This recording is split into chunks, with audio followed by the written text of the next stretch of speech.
Hi and welcome to Chris Ryan Golf. We are in the Tailor-Made Performance Centre here at the Belfry today, and in this video we are talking about the setup, and we're talking about how you should position your feet to give yourself the best chance of making the right body motion through your golf swing.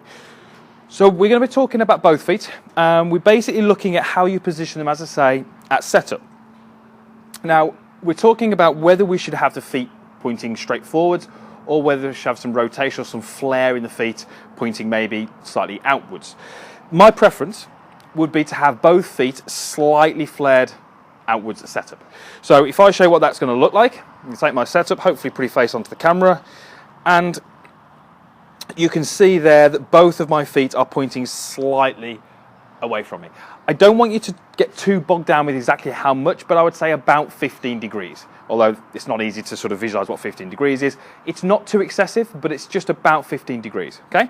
So why do we want to do that? Well, it's all to do with what that's going to do with this area here in my hips. If we're going to make a good golf swing, we're going to make a good body motion in our golf swing, we need some rotation. We need the hips to rotate a good amount. We need the hips to rotate the good amount on the correct angle. And how we position these feet is going to really influence that. One of the things I see all too commonly is feet which point too straight. I don't tend to see many golfers who have the feet too flared out. That's not as common. I do, however, see quite a few golfers where the feet are facing too straight. Now, this could be that one's out, one's straight. It could be that the other way around, or it could be that they're both too straight. We really need both feet to be slightly flared out. So let's talk about this lead foot to begin with. Sorry, this trail foot. If I take my starting position and my trail foot is a little bit too straight on, it's not flared out enough, what that's going to do is going to limit how much you can rotate this right hip.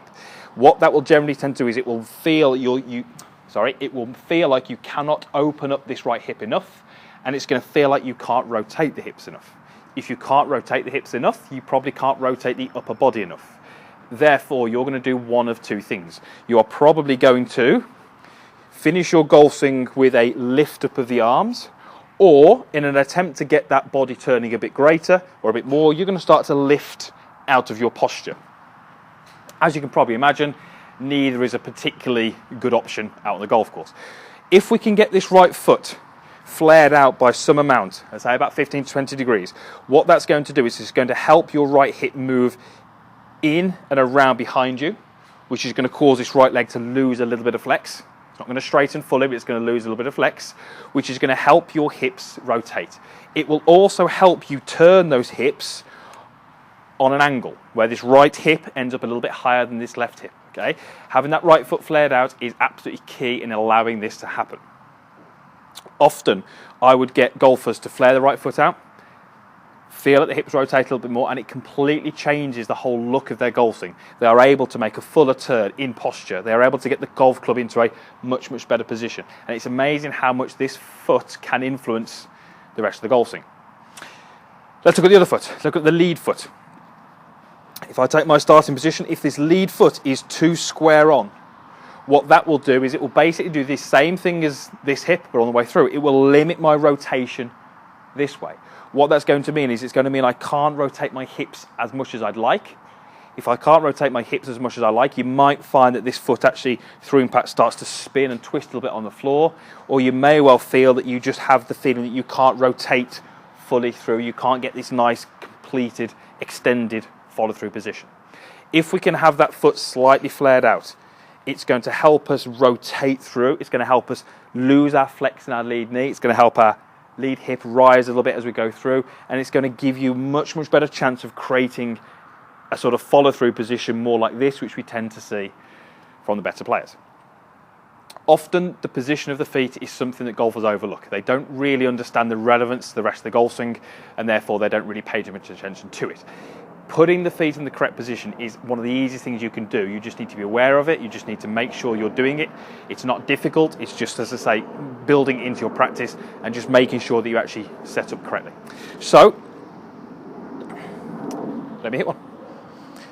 So both feet slightly turned out.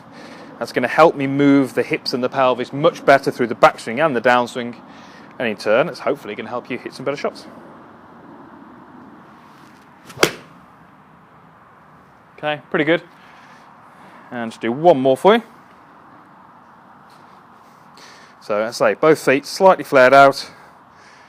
It's going to help you certainly with your range of movement.